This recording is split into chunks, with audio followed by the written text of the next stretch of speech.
Bom dia a todos e todas que estão aí nos assistindo, esse debate online do CFP a respeito da atuação do psicólogo no sistema prisional. Eu sou Adriana Eico, estou como conselheira do Conselho Federal de Psicologia e tenho aqui comigo dois incríveis colaboradores que vão debater conosco a respeito dessa temática. Logo mais os apresento a vocês.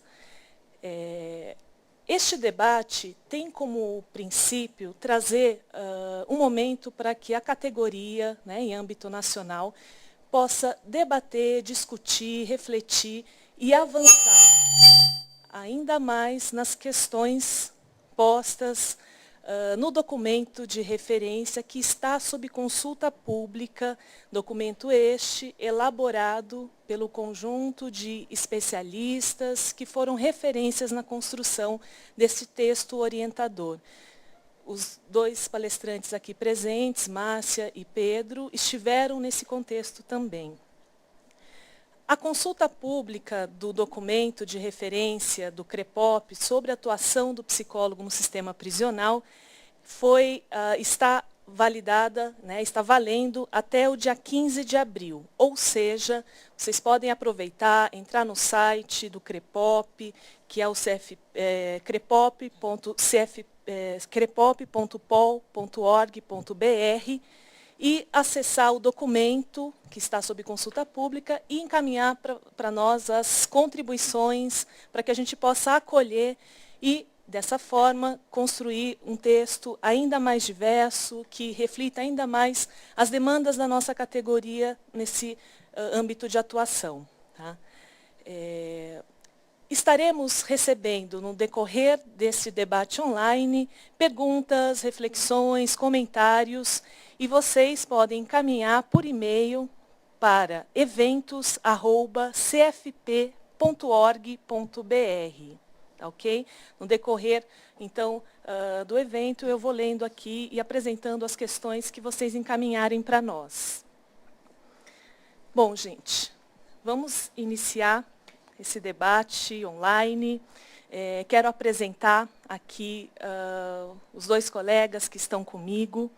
Primeiramente, Pedro José Pacheco, que possui graduação em Psicologia pela Universidade Federal do Rio Grande do Sul, é mestrado em Psicologia Social e Institucional pela Universidade Federal do Rio Grande do Sul e especialização em Psicologia Jurídica pelo Conselho Federal de Psicologia. Atualmente é doutor em Psicologia pela PUC do Rio Grande do Sul e professor titular do curso de Psicologia na Universidade Regional Integrada do Alto Uruguai e das Missões, bem como ocupa atualmente a coordenação do curso de Psicologia da URI Campus Santiago. Trabalhou e trabalha, através de extensão universitária, na área da psicologia jurídico-penal e comunitária, atuando principalmente nos seguintes temas: psicologia, pesquisa, direitos humanos e ética, psicanálise e direito, criminologia, saúde mental, psicologia jurídica e penitenciária.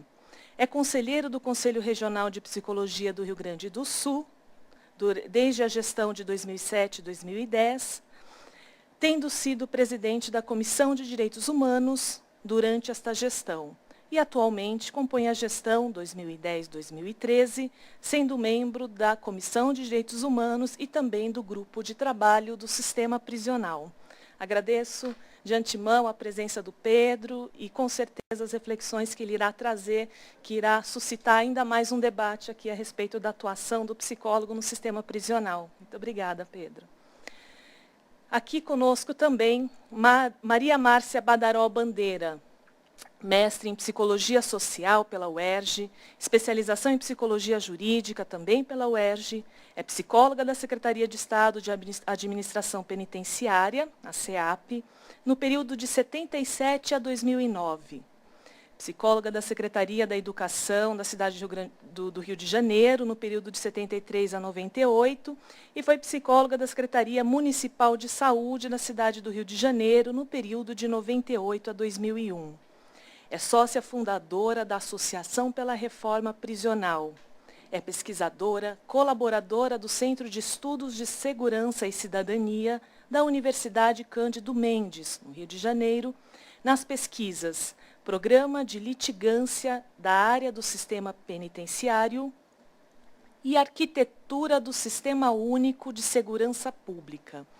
Foi conselheira do Conselho Regional de Psicologia do Rio de Janeiro, nas gestões de 2004 até 2007 e de 2007 a 2010.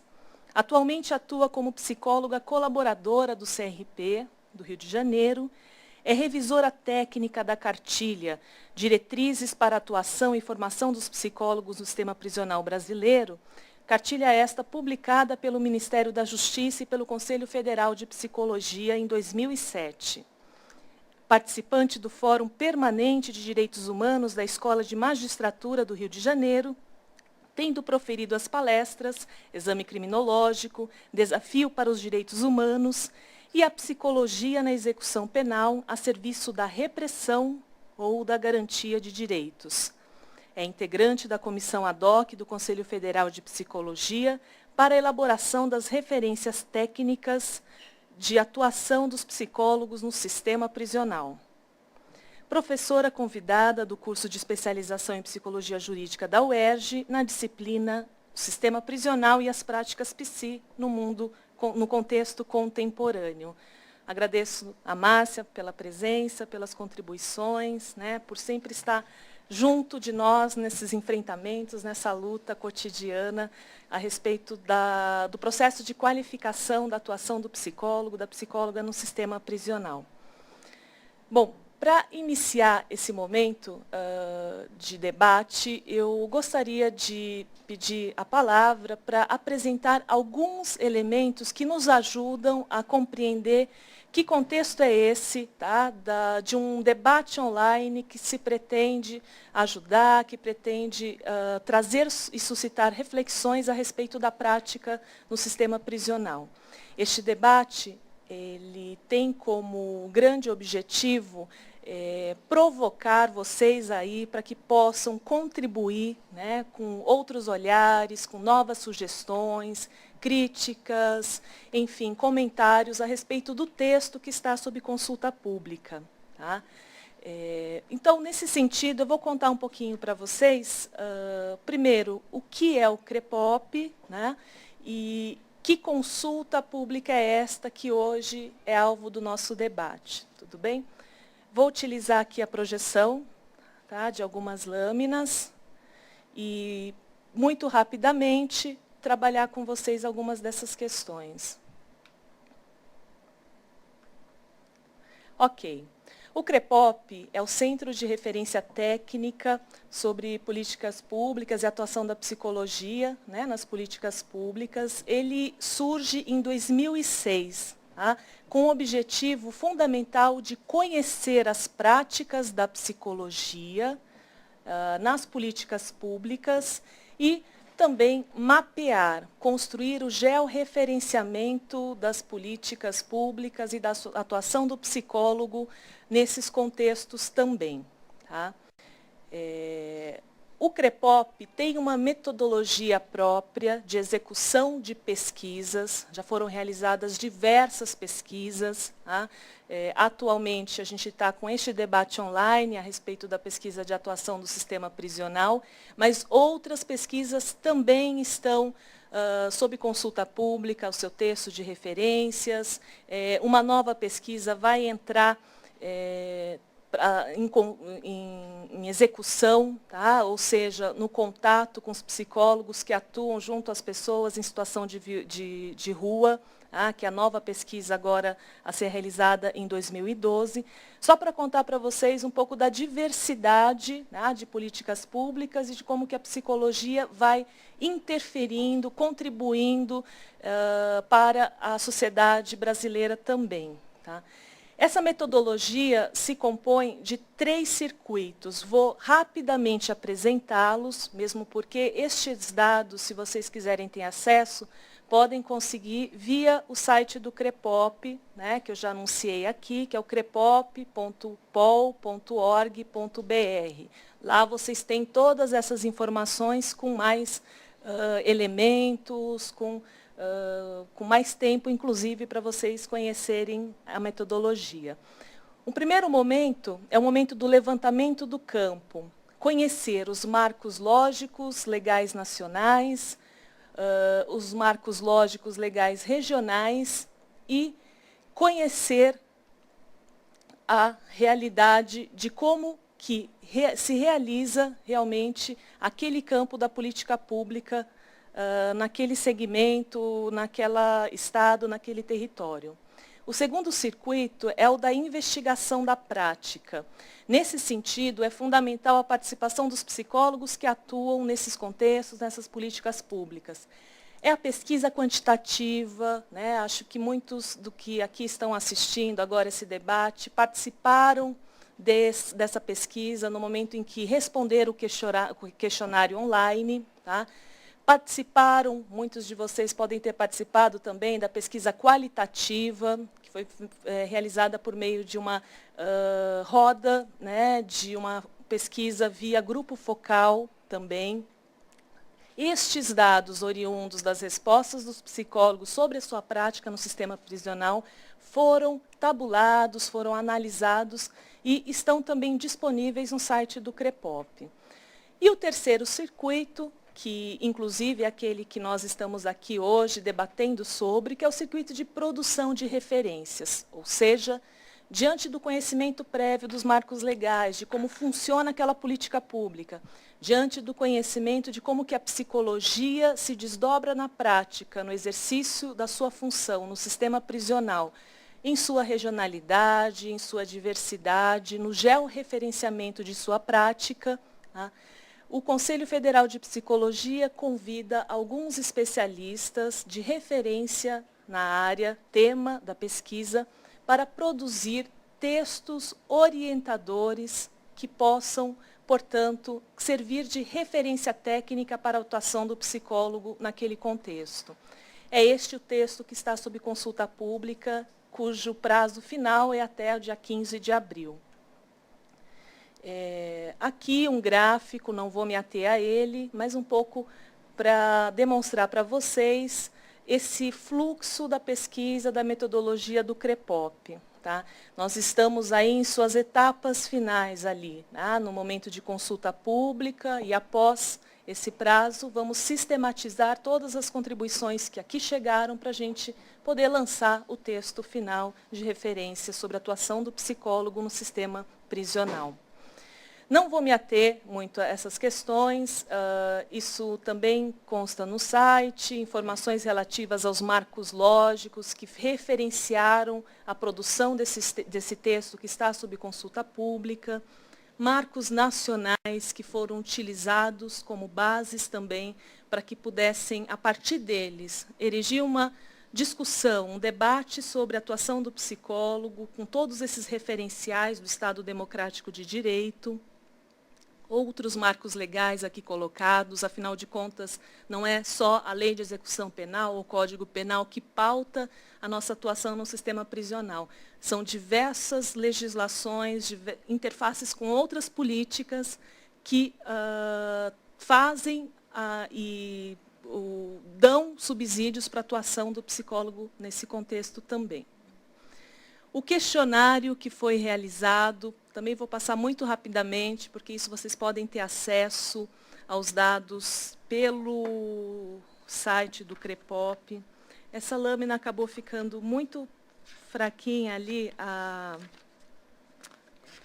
tinta está muito clarinha, mas eu vou recuperar aqui para vocês, para poder contar um pouco de uma síntese, de maneira muito breve, claro, de o que apareceu nessa pesquisa quantitativa, com a participação de 176 psicólogos e psicólogas no Brasil como um todo, uma amostra significativa.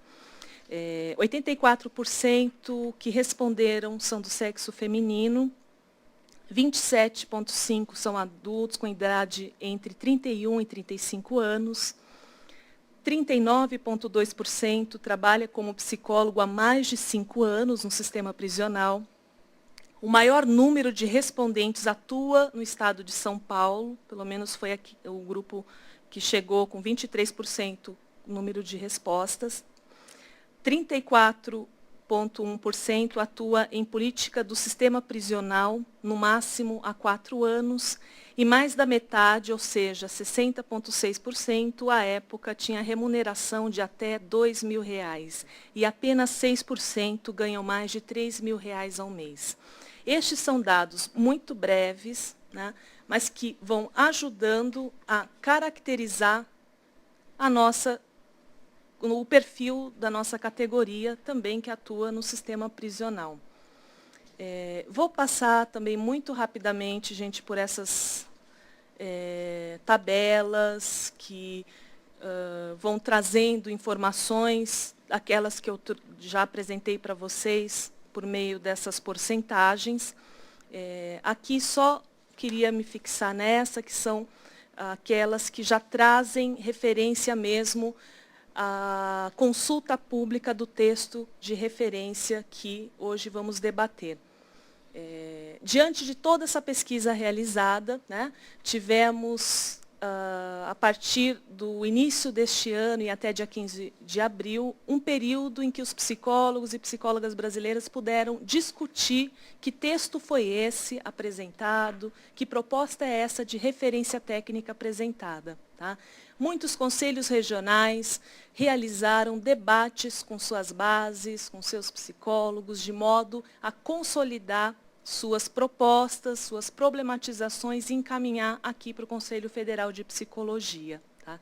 Essa tabela é um demonstrativo dos dados de acesso das pessoas que entraram no site do CREPOP, baixaram textos de referência, puderam conhecer um pouco desse processo também. Tá? Tivemos bastante acessos, teve um número considerável, enfim, só que queremos mais, então fiquem aí convidados a poder participar. Por fim, e para dar a palavra aos nossos convidados, anunciar que este texto de referência, ele se pautou pela organização de 4 grandes eixos, né? O quarto sendo o debate sobre a resolução. O primeiro eixo, a discussão sobre a prisão e a psicologia, tá? Em seus fundamentos, em suas finalidades, em suas instituições. O segundo eixo, as prisões no Brasil. Um pouco remontando a nossa história, trazendo um olhar crítico para o interior da psicologia e para as formas nas quais nós fomos respondendo às demandas brasileiras no contexto prisional também. Um terceiro eixo que discute as referências para a prática do psicólogo, que está vinculado aí ao eixo 4, que discute a resolução CFP 12 de 2011, a resolução que trata sobre a atuação do psicólogo no sistema prisional. Tá? Vou ficar por aqui.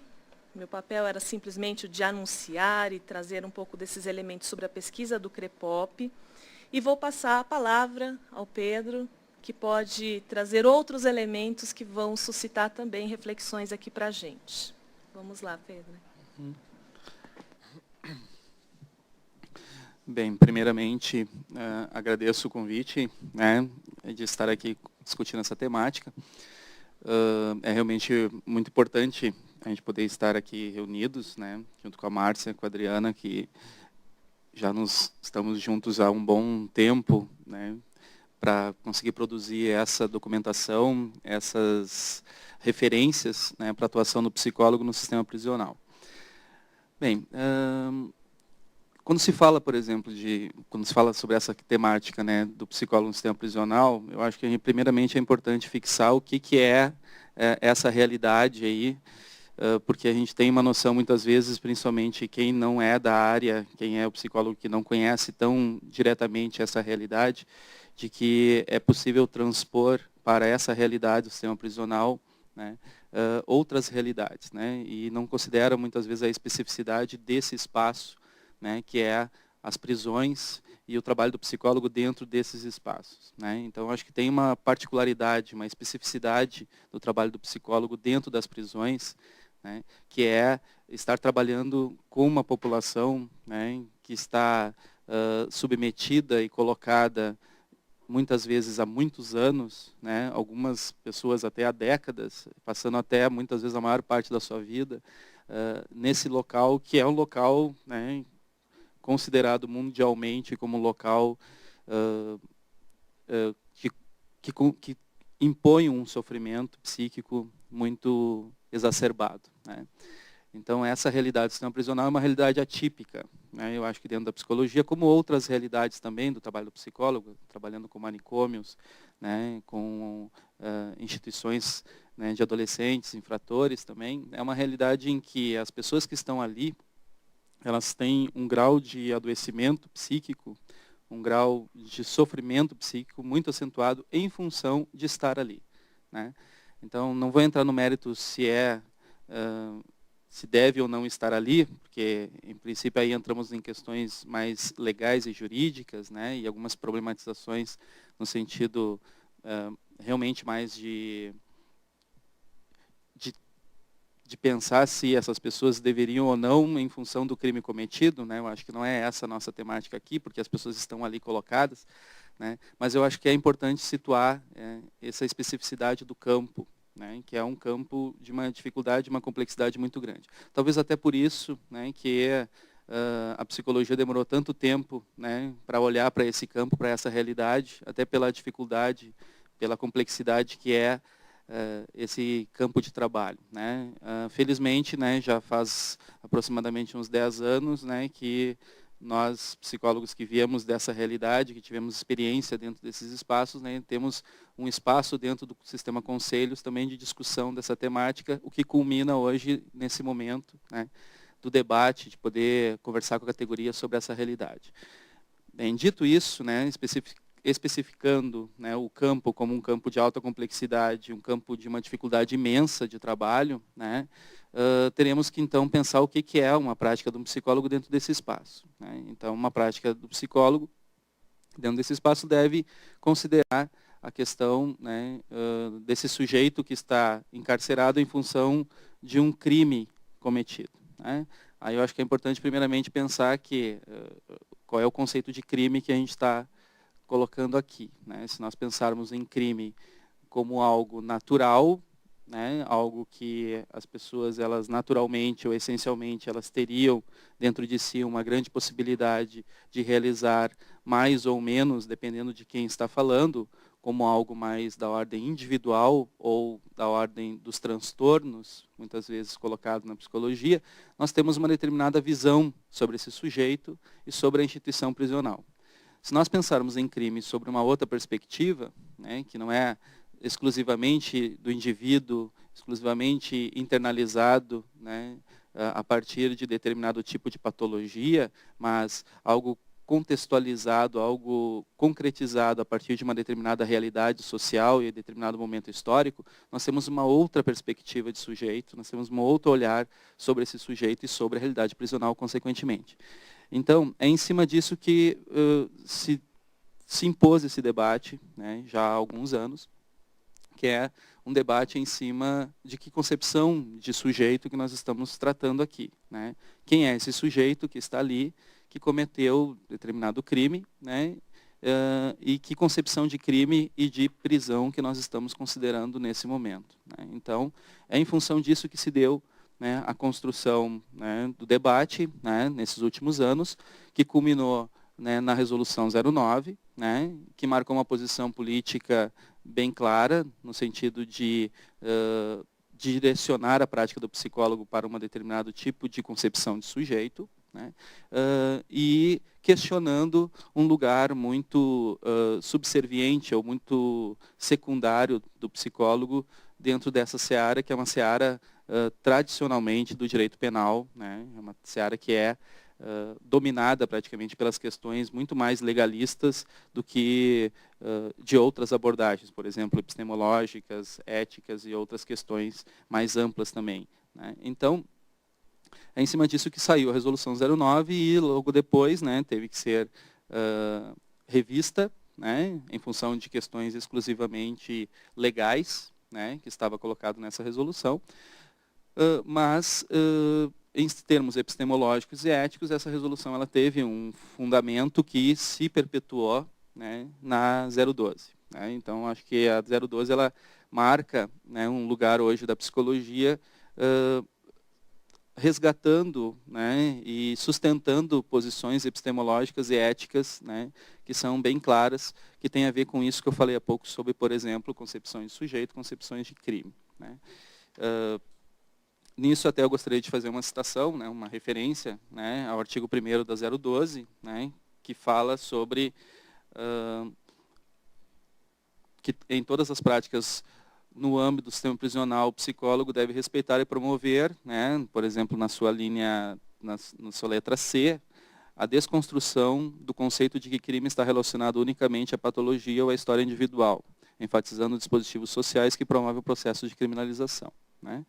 Então, aqui está claramente definido, né, que por essa resolução e pelos debates, né, de anos com a categoria, se marca uma posição bem clara no sentido de considerar o crime, né, não como algo natural, mas como um processo de criminalização que se dá por várias instâncias, né, não somente individuais, mas instâncias sociais, né, e também considerar a prisão como algo que produz também essa criminalização. Então, isso muda radicalmente o lugar do psicólogo dentro dessa realidade, né, no sentido em que o psicólogo agora ele não pode ficar atento somente a questões mais intrapsíquicas. Né? Fica muito limitado o seu trabalho e a sua análise daquele contexto, se ele considerar que a sua intervenção deve visar somente, né, as questões mais internas do sujeito, visando também, né, uma certa defesa social, né, uma certa segurança pública, sendo o psicólogo talvez responsável por isso. Né? Então, acho que a gente tem que, primeiramente, problematizar esse lugar da psicologia dentro desse espaço, né? Em função exatamente dessas questões, né, de concepções de sujeito. Daí, se nós pegarmos depois a resolução e formos até, por exemplo, o artigo 4º, que é onde há uma especificidade maior sobre essa intervenção, nós vamos encontrar aqui 2 lugares do psicólogo. Né? Um lugar que diz de um psicólogo de referência dentro da instituição prisional, né? Referência no sentido de ser aquele profissional que seria o responsável pelas ações que visam não necessariamente a questão punitiva ou disciplinar, mas pelo contrário, até mesmo as questões que envolvem a saúde mental desse sujeito, né? A saúde psíquica, as questões que envolvem a possibilidade desse sujeito viver novamente fora do ambiente prisional, né? Esse seria o lugar do psicólogo, né, de referência, né? E um outro lugar que é o lugar aquele, né, do chamado pelo sistema, né, pelos operadores jurídicos, como a gente usa essa expressão, né, como aquele que faz os exames criminológicos, que para nós não tem sentido esse termo, né? E que é considerado aqui agora, né, a perícia, né, que é aquele termo e aquela ação que nos compete, que nós conhecemos realmente, né, como é que se poderia se realizar. Então, aqui temos 2 lugares aí, né, que é o lugar do psicólogo de referência, como aquele que trabalha com as questões de saúde, com a possibilidade desse sujeito restabelecer laços sociais mais saudáveis, com a possibilidade desse sujeito, depois que sai desse espaço, ele poder ter uma vida, né, mais digna, né, com respeito aos seus direitos, com suas questões, né, de saúde extramuro respeitadas, né, e com possibilidade de uma inclusão social maior, né. E um outro psicólogo que é aquele, né, uma outra prática do psicólogo que é aquele que realiza as perícias. Né? Bem, o documento ele traz, né, dentro dessa questão específica, né, do trabalho do psicólogo como referência, né, algumas ações importantes, né, que são ações muito mais voltadas para a liberdade do sujeito do que ações voltadas para a prisão do sujeito. Né? Então, o psicólogo ele teria um objetivo, uma intenção, né, em, no seu trabalho, ele possibilitar que esse sujeito possa viver em sociedade novamente. Né? Então, todo o trabalho dele visaria isso, tentar qualificar esse retorno do sujeito à sociedade, fazendo com que esse sujeito possa evitar ao máximo que ele retorne ao sistema prisional e cometa, né, outros tipos de crime, né, mas principalmente que ele possa viver em liberdade, né, por mais tempo possível. Então, esse é o trabalho do psicólogo, e aí as referências que nós temos para esse trabalho, elas devem ser buscadas, né, em outras áreas, principalmente a área da saúde integral, das questões do SUS, né, o trabalho do psicólogo como aquele que deve visar as redes de atendimento à saúde e assistência social, né, que tem nas comunidades em que esses presídios estão colocados, né, e os trabalhos internos também, os trabalhos dentro do ambiente prisional, em termos de atendimento, de acolhimento, né, de escuta desse sofrimento do sujeito que está ali, né, nesse ambiente tão deteriorante da sua saúde mental, né. Então, esse é o direcionamento, pelo menos o direcionamento mais coerente, né, que nós acreditamos em termos de prática psicológica para esse profissional que está dentro do sistema prisional. Como temos aí, né, a questão legal que ainda nos coloca, né, como responsáveis também por subsidiar decisões judiciais, aí entrou a questão da perícia psicológica como um quesito ainda necessário de manter, né, na prática do psicólogo, né, temos que pensar então o que é essa perícia psicológica.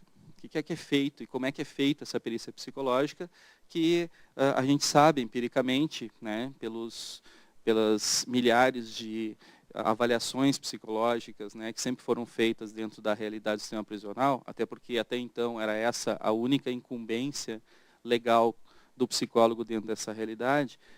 A gente sabe que as perícias, né, ou as avaliações psicológicas, os pareceres psicológicos sempre foram feitos dentro dessa realidade, sempre foram feitos de forma muito complicada e com muitas dificuldades, né, dificuldades em termos de ambiente físico minimamente adequado, né, até porque se trata de uma prisão, né, em que os espaços concretos, né, são difíceis de serem acessados, difíceis de serem construídos, principalmente espaços, né, maiores, espaços que dão mais possibilidades de liberdade do sujeito, né, até mesmo para o psicólogo fazer o seu trabalho dignamente.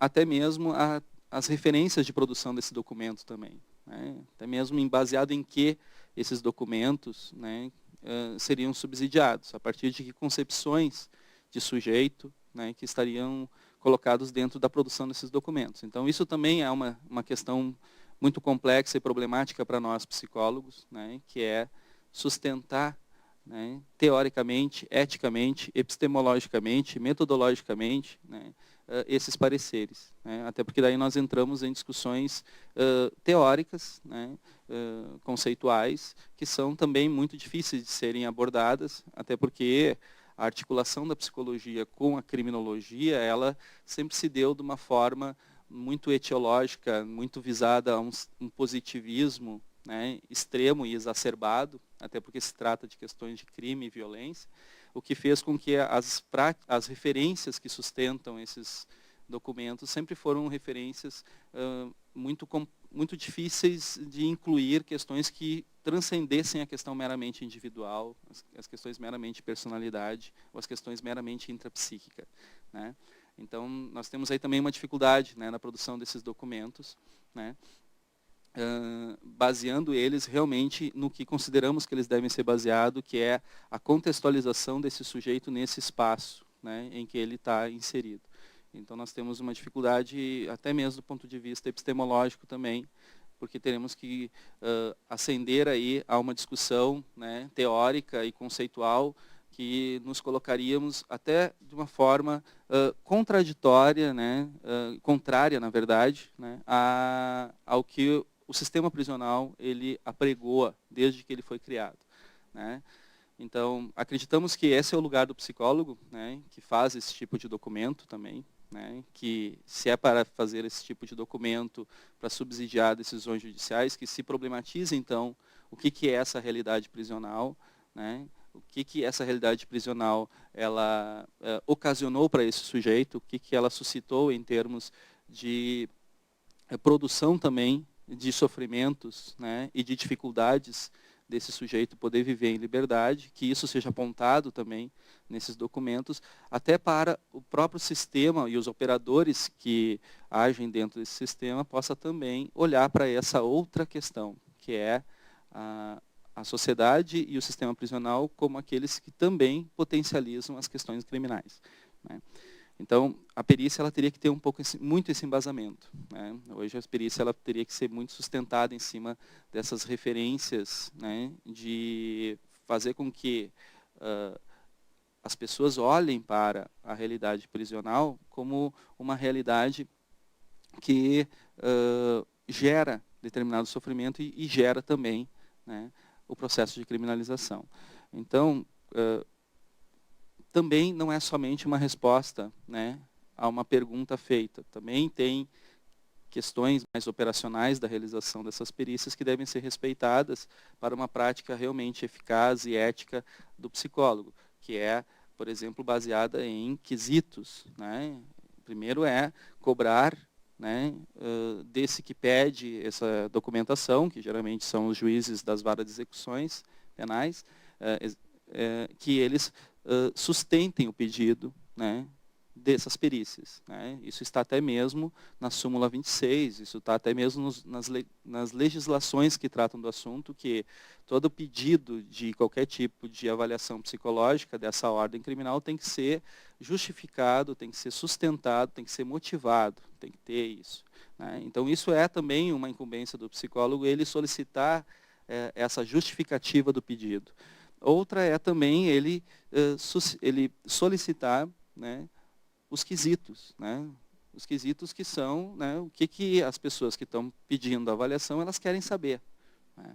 E aí também é uma forma de tensionamento, né, daquele que pede, ele pensar também sobre o que ele está pedindo, o que ele quer do psicólogo, né, nessa função de perito, né?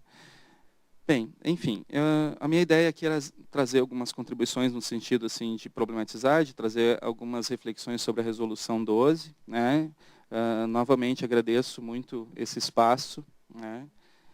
E aí vamos para o debate, que eu acho também um momento fundamental. Tá? Muito obrigado.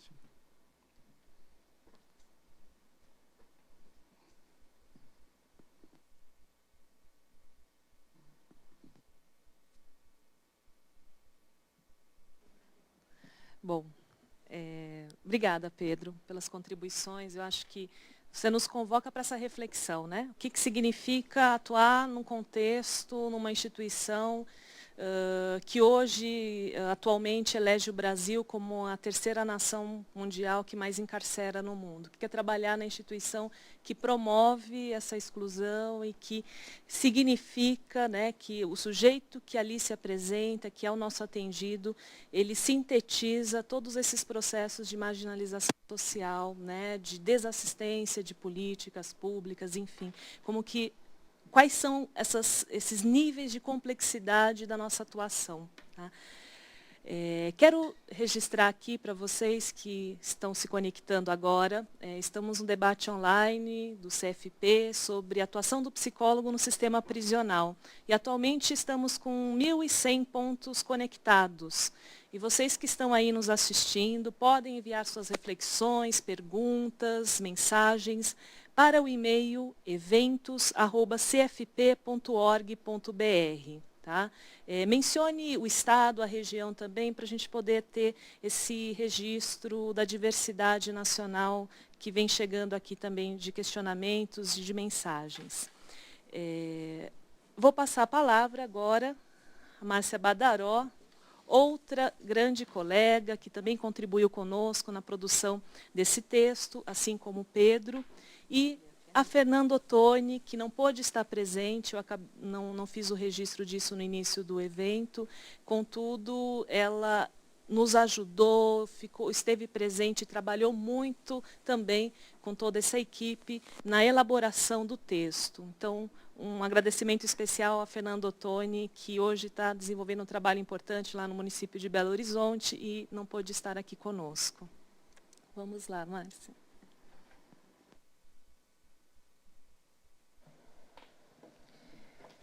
Bom dia a todos e a todas, né? E eu quero dizer para vocês que eu estou muito contente de ter chegado aqui nesse momento, num momento agora com a tecnologia nos ajudando, de podermos estar dialogando com o Brasil inteiro, né, sobre a questão da atuação do psicólogo no sistema prisional, porque, para mim, que entrei no sistema prisional em 1977, né, e me aposentei em 2009, cumpri, portanto, 30 anos, né, de trabalho. Eu digo que eu sou tão egressa do sistema quanto aqueles que já obtiveram o seu término de pena, né, porque foram muitos anos tendo percorrido, iniciei pelos antigos manicômios judiciários, passei por unidades prisionais femininas, masculinas, assumi cargo de gestão, enfim. Foram 30 anos bastante intensos pela própria complexidade que é trabalhar nesse campo duro, né, da prisão, como Pedro iniciou a sua fala, né? Não é fácil, né? Não é fácil. São muitos os embates, são muitos os desafios, né? Porque, como o Pedro falou, dependendo da concepção de sujeito e dependendo da concepção de crime, né, e a gente tem modos diferentes de trabalhar na prisão, né? E como, para mim, né, eu faço parte dessa vertente, né, que acredita que mesmo nos espaços mais duros, né, de trabalho, a gente sempre consegue alguma brecha, né, alguma linhazinha de fuga para a gente pensar numa prática mais libertária e menos repressora, né, e menos, enfim, dentro daquele contexto da prisão.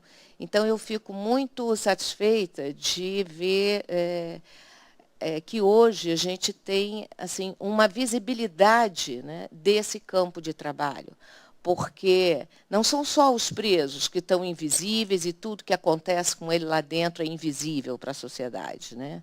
É também os profissionais que lá atuam, né, que muitas vezes têm um trabalho solitário, né, um trabalho que é difícil nos seus embates. A instituição também ela produz essa fragmentação, então os profissionais não se conversam, né, com muita dificuldade eles conseguem fazer um trabalho de equipe. Então, ter percorrido esses anos todos e aí eu tenho um marco, né, para mim assim, muito grande, que foi o ano de 2005, né, quando o Conselho Federal de Psicologia foi procurado pelo Departamento Penitenciário Nacional para pensar, né, capacitações para os psicólogos que atuam nesse campo, uma vez que, em 2003, a Lei 10.792 tinha abolido o exame criminológico para a concessão, né, dos direitos legais do livramento condicional e da progressão de regime. Então, esse foi um marco, porque, como a prática, né, do exame, dessa perícia, que a gente até então chama assim, mas eu acho que essa é uma polêmica que a gente vai levantar daqui a pouco, né, sobre essa prática de perícia, né, como ela sempre foi mais hegemônica, né, no momento em que se tira, que a lei tira, ficou, bom, o que os psicólogos vão fazer, né? E aí, nesse momento também, coincidentemente, em 2003, né, uma portaria interministerial do Ministério da Justiça e do Ministério da Saúde criam um Plano Nacional de Saúde no sistema penitenciário, né, criando com isso, em cada unidade prisional, a formação de equipes multidisciplinares, né, compostas por profissionais de saúde, né, a psicologia, o serviço social, a enfermagem, os dentistas, enfim, os assistentes sociais, para dar conta da questão do atendimento à saúde daquelas pessoas que se encontram presas, né, privadas de sua liberdade. Então, aí, eu acho que esse foi um marco importante, porque ele traz, assim, dá uma guinada, né, dá uma guinada assim, enorme nessa atuação do psicólogo no sistema prisional, porque ele vem mostrar, né, que talvez muito mais do que trabalhar nesse assessoramento, ou, como diz, já dizia Foucault, né, como os auxiliares do judiciário, né, entramos no sistema prisional, no contexto da justiça criminal, muito, né, com esse papel, né? E aí chega um momento que a gente diz, epa, espera lá, nós temos outras coisas para fazer aqui nesse campo, né? Então, quando o Plano Nacional de Saúde ele é criado, né, ele traz essa concepção, né? Traz essa concepção de que nós temos vamos dizer assim, um marco, né, de trabalho muito diferente daquele que a gente vinha fazendo, né? Não que não pudéssemos fazer isso antes, né? Não, claro que poderíamos também prestar assistência. Eu sou da época do manicômio judiciário, pelo menos no Rio de Janeiro, a gente trabalhava em mini-equipes, num momento também muito difícil, né, onde se começava a nível mundial a falar das comunidades terapêuticas, né, da reforma psiquiátrica já lá, né, nos idos dessa década de 70, 80, enfim. Então, mas isso não estava claro para nós, né? Isso não estava muito claro para nós. Então, esse lugar de auxiliares, né, do judiciário, eu acho que ele foi sendo questionado, problematizado ao longo dos anos, né? E hoje é com muita satisfação que eu vejo uma discussão da categoria, né, tendo assim, muito mais clareza, né, de que nós temos uma outra, né, ação, né, comprometida com essas pessoas que estão em sofrimento psíquico, porque a prisão produz não só mais delinquentes, como já dizia Foucault na década de 70, no Vigiar e Punir, lá em 1975, e a gente constata, a gente atualiza isso o tempo inteiro, né, no nosso percurso dentro desse campo de trabalho, né, e produz o adoecimento. E produz o adoecimento não só daquelas pessoas encarceradas, mas também produz o adoecimento dos profissionais que lá trabalham. Hoje nós temos, né, ontem mesmo, eu estive no Rio de Janeiro, né, pensando sobre a questão da saúde dos profissionais que trabalham. Só de psicólogo nós tínhamos 8 licenciados por licenças médicas, né? Então, esse é também uma questão importante para a gente ter em conta, que também faz parte, né, e dos efeitos, vamos dizer assim, que esse campo de trabalho também produz em nós, né, profissionais. E eu queria assim, pensar um pouco nessa linha do que foi esse percurso nosso da comissão ad hoc para escrever esse documento, né?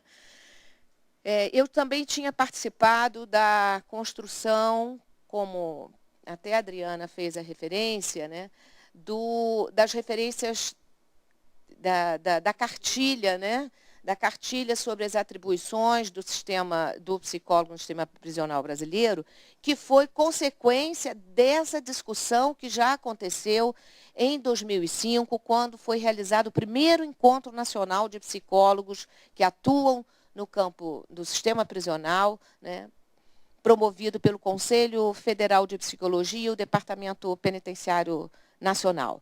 Então, ali já se discutia, ali a gente já trazia nossas inquietações acerca desse lugar, né, de auxiliar do judiciário, desse lugar do perito, desse lugar de fazedor de exames. Como bem disse o Pedro, esse instrumento não é um instrumento reconhecido pela psicologia, né? Esse foi um instrumento criado pelos penalistas, né?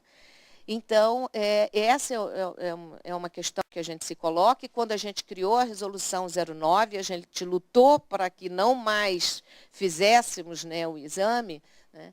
A gente estava dizendo isso, olha, isso não nos pertence, isso não nos pertence, né? Dizer se alguém está em condições para viver em liberdade, para viver em sociedade, se ele vai voltar ou não a cometer algum tipo de delito, isso é algo do impossível, né? Porque a psicologia não tem instrumentos capazes de fazer, né, esse tipo de previsão, né?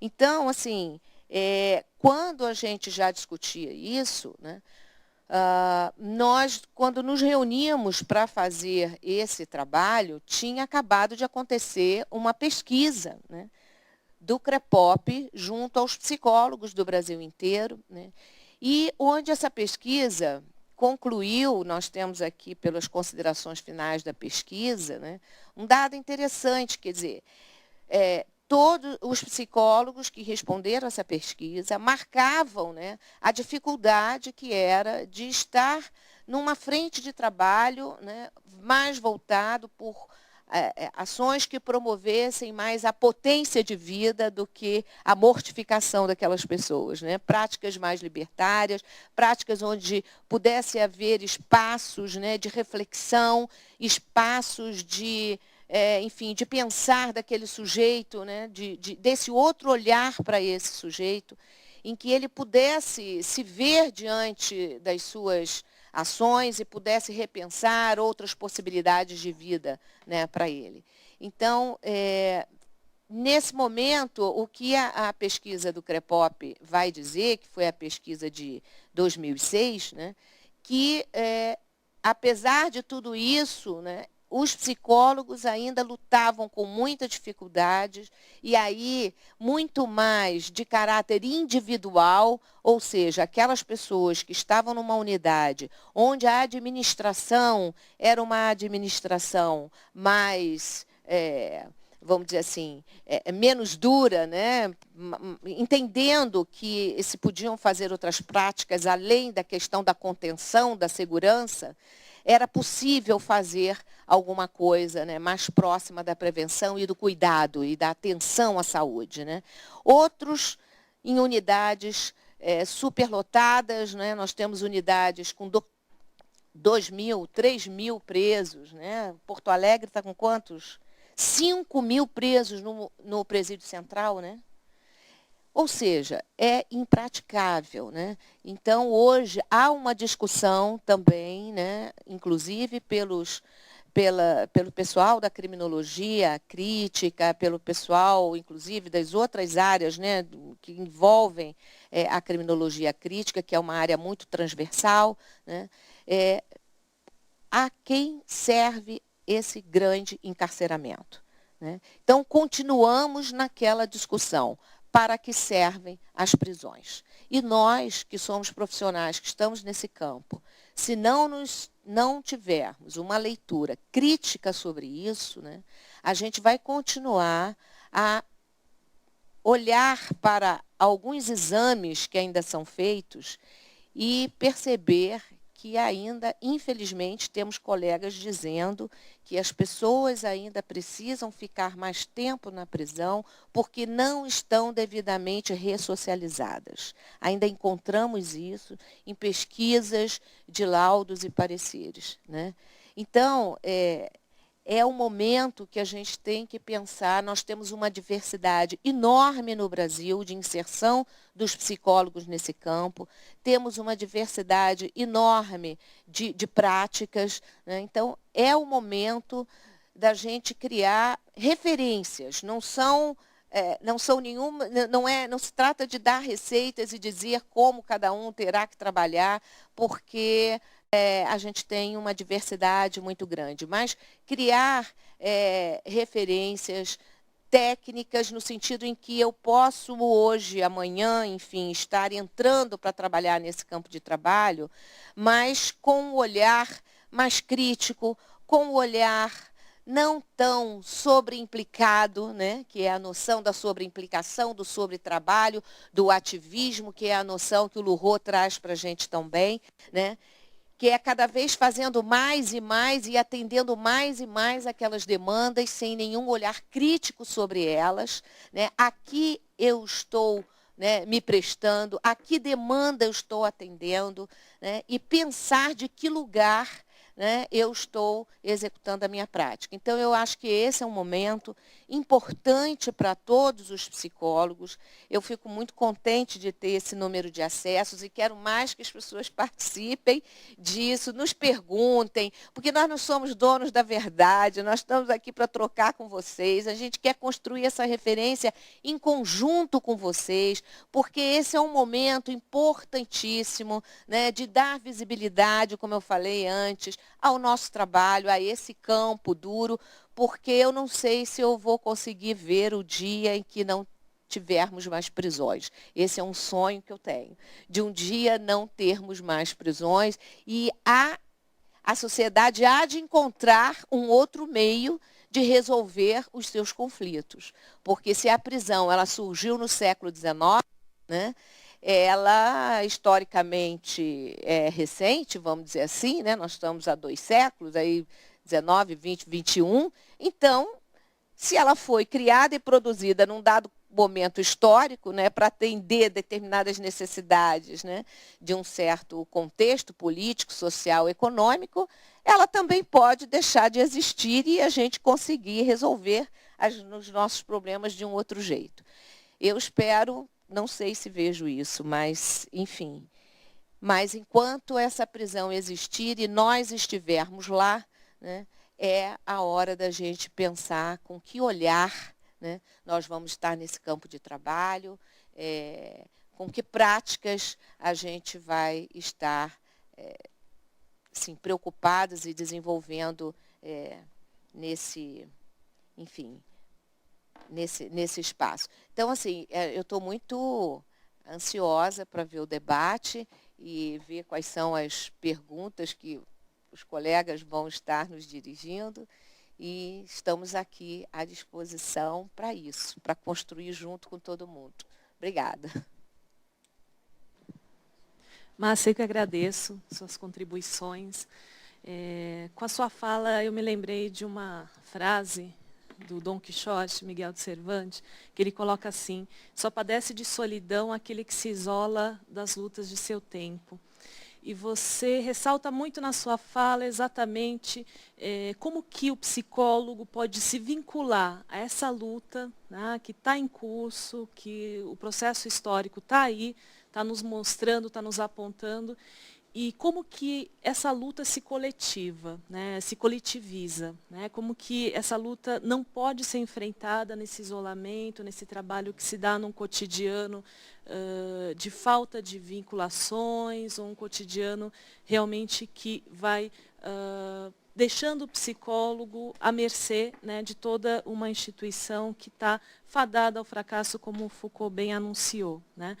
E aí, ao questionar-nos, né, sobre como coletivizar essa luta, você também vai apontando e ressaltando o papel do sistema Conselhos de Psicologia enquanto indutor, enquanto orientador dessa prática e orientador de uma política pública de assistência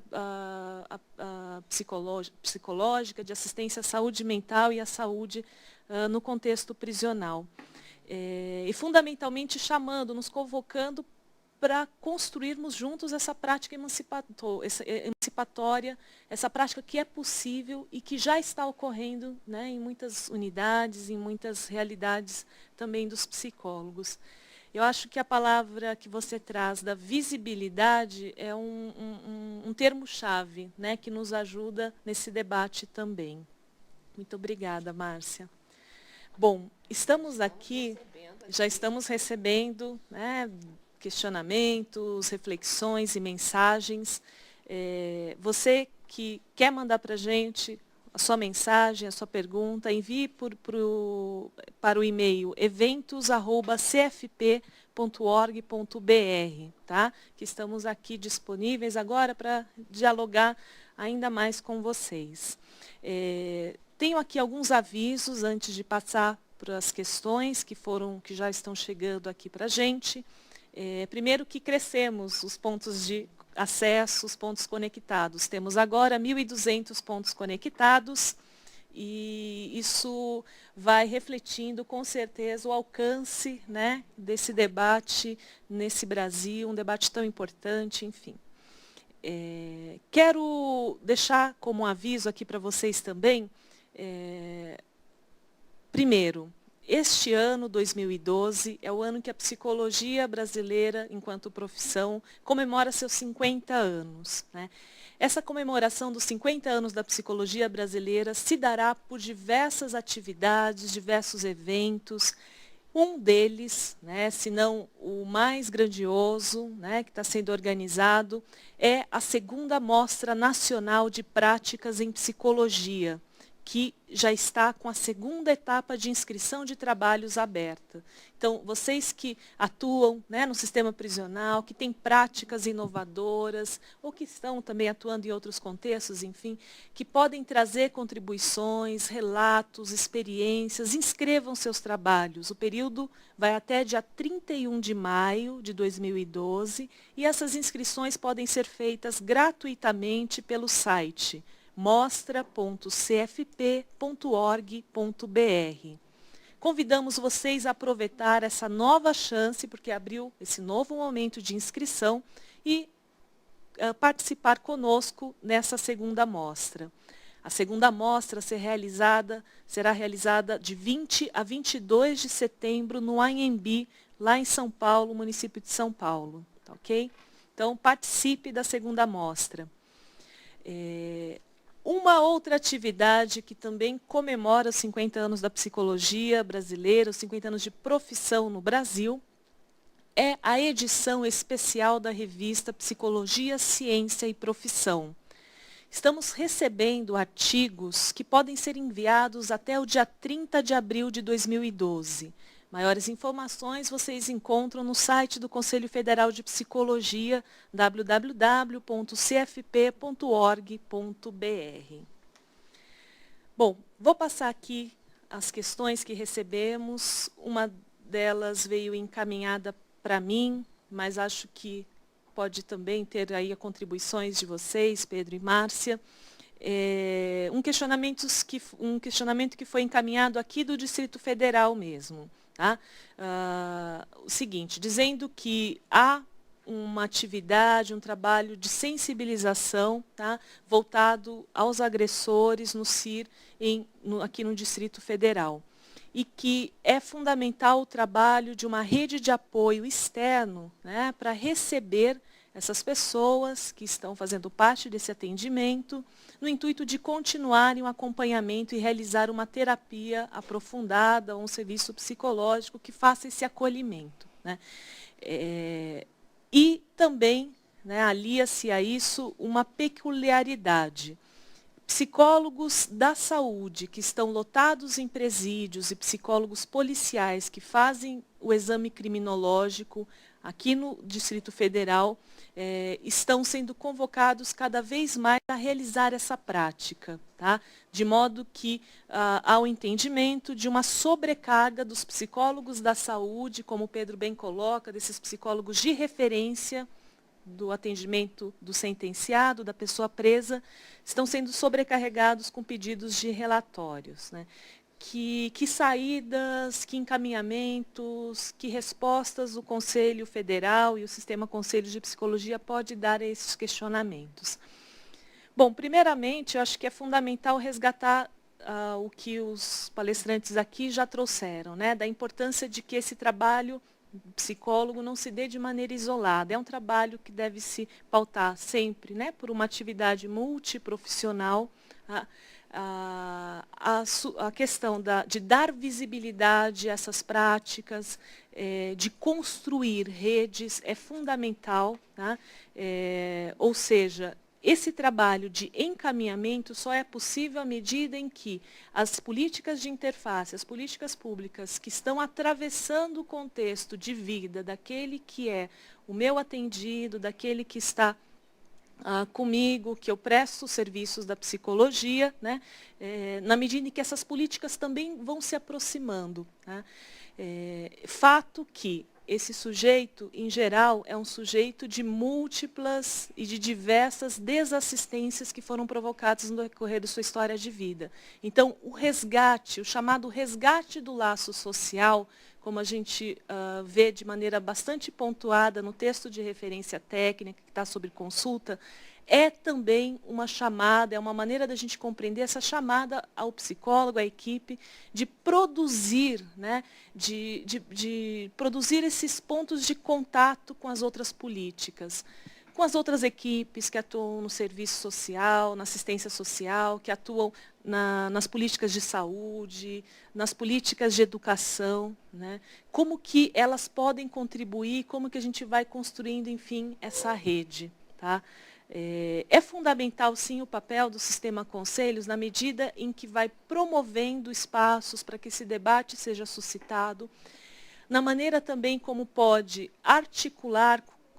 se articular com outras entidades, com outros órgãos, também para induzir, provocar desenvolvimento de política pública. E aí, nesse contexto, vale a pena ressaltar aquilo que a Márcia bem coloca sobre o Plano Nacional de Saúde no Sistema Prisional, né, que está, né, durante aí algum tempo, sob revisão desse plano, porque, em verdade, Ministério da Saúde, Ministério da Justiça, e nesse diálogo também com executores, enfim, secretarias executivas, tem a proposta de lançar um plano nacional que, em verdade, se traduza como uma política nacional de saúde no sistema prisional, né? Esse passo é fundamental e a gente não está distante disso, a gente está muito próximo. E a psicologia, o Sistema Conselho de Psicologia, né, como um parceiro que atuou, que esteve junto nesse processo também e que está, né, desde então, e aqui estamos hoje, buscando a implementação de fato dessa política nacional, que insira de fato a pessoa presa na política de saúde, que é universal, né, na política do SUS, enfim. Isso entre outras questões que a gente poderia aqui trabalhar também. Em relação à exigência de elaboração de perícias psicológicas por psicólogos que são psicólogos de referência, quero só retomar também um pouco da fala que o Pedro aqui anuncia sobre as bases e diretrizes da Resolução 12 de 2011, que é a que orienta o trabalho do psicólogo e regulamenta o trabalho do psicólogo no sistema prisional. Essa resolução, do ponto de vista da avaliação psicológica que vai gerar subsídios para a decisão judicial, ela se pautou por 3 grandes questões orientadoras. A primeira delas, e que foi bastante comentada aqui hoje, é que documento é esse que é exigido, que é solicitado, demandado pelo Poder Judiciário? O que é esse exame criminológico, afinal de contas? Então, o grupo que pensou, que discutiu, buscou refletir aprofundadamente sobre o exame criminológico em si, né, que não é um documento, que não é uma prática oriunda da psicologia ou da ciência psicológica. Tá? Nesse sentido, não é uma prática que é possível de ser realizada, cabível aos psicólogos. Contudo, a psicologia tem sim técnicas, tem sim atuações e atividades que são próprias da nossa ciência. Tá? E o campo da avaliação psicológica é um desses campos, né, tradicionais da psicologia, que está em franco desenvolvimento, que tem buscado avançar nesse diálogo, principalmente com as diretrizes do Estado de Direito, com as diretrizes dos direitos humanos também, enfim. Como que a avaliação psicológica pode contribuir nesse contexto? Então, o debate feito foi este. O documento e a atividade que o psicólogo pode realizar não é o exame criminológico. O que nos é próprio, que faz parte, que pertence à nossa profissão, enquanto prática, é sim a avaliação psicológica. E esta avaliação psicológica na modalidade pericial, porque é este o documento, é essa função que exerce esse documento na execução penal. Serve como prova pericial para que haja, e aí, com a garantia do direito ao contraditório, com todas as garantias constitucionais, para que haja o devido processo legal. Tá? Como fazer esse documento? Tá? A gente já não está falando de exame criminológico, estamos falando aqui de avaliação psicológica em modalidade pericial. E aí o artigo 4º ele vai demarcar, por meio das vedações, o que esse psicólogo não deve realizar na avaliação psicológica pericial no contexto prisional. Tá? As vedações são, muito bem comentadas aqui também, da predição de reincidência, da aferição de periculosidade e de se pautar a avaliação a partir do binômio delito e delinquente, que, no frigir dos ovos, são as características que embasam o que é o exame criminológico. Tá? E, por fim, uma outra pergunta que norteou o trabalho da equipe e a discussão e, por fim, a publicação da Resolução 12 de 2011 foi o seguinte questionamento: ok, sabemos que documento é esse que a psicologia pode ofertar, como que ela deve realizar, quais são os seus limites e quem pode realizar, então? Quem pode fazer essa avaliação? Ora, até por força do artigo 2º, a linha K do nosso Código de Ética Profissional, só pode ser perito, avaliador, tá? Quem encontra-se em condições de realizar essa atividade e não ter interferências que possam prejudicar este atendimento. Quais interferências são? Por exemplo, de ter já atendido, prestado serviço psicológico ou ter tido algum tipo de relação pessoal e profissional com aquele indivíduo que hoje está ali como meu avaliando. Se eu tenho essa relação anterior, isso vai pode prejudicar, enfim, aquele contexto da avaliação pericial. É exatamente diante daquilo que já consta desde 2005, com a resolução que inaugura o novo Código de Ética da Psicologia, que a gente traduz isso para o contexto prisional e coloca a diferenciação entre o psicólogo de referência da equipe, o psicólogo de referência de atendimento para a pessoa presa e o psicólogo que irá realizar essas perícias psicológicas. Né? São elementos técnicos básicos da nossa ética profissional. Né? É nesse sentido que a resolução se pauta e é exatamente esta orientação que buscamos dar em quaisquer momentos, em quaisquer contextos que a gente também é questionado a respeito de como que isso está se dando na prática. Em verdade, é muito recente a psicologia tomar para si esse contexto da sua prática no sistema prisional e, a partir disso, produzir referências que estão pautadas pela ética profissional. Né? A gente ainda está nesse movimento de cada vez mais ganhar espaços, ganhar posicionamentos, e consolidar realmente este enfrentamento a respeito das nossas diretrizes éticas nesse contexto de atuação. Tá? Então, acho que é importante sempre referenciar também o contato dos psicólogos com os conselhos regionais, com as comissões de orientação e fiscalização. Tá? É importante que demandas que, porventura, estejam surgindo nos diferentes estados a respeito dessa temática sejam encaminhadas para os conselhos regionais.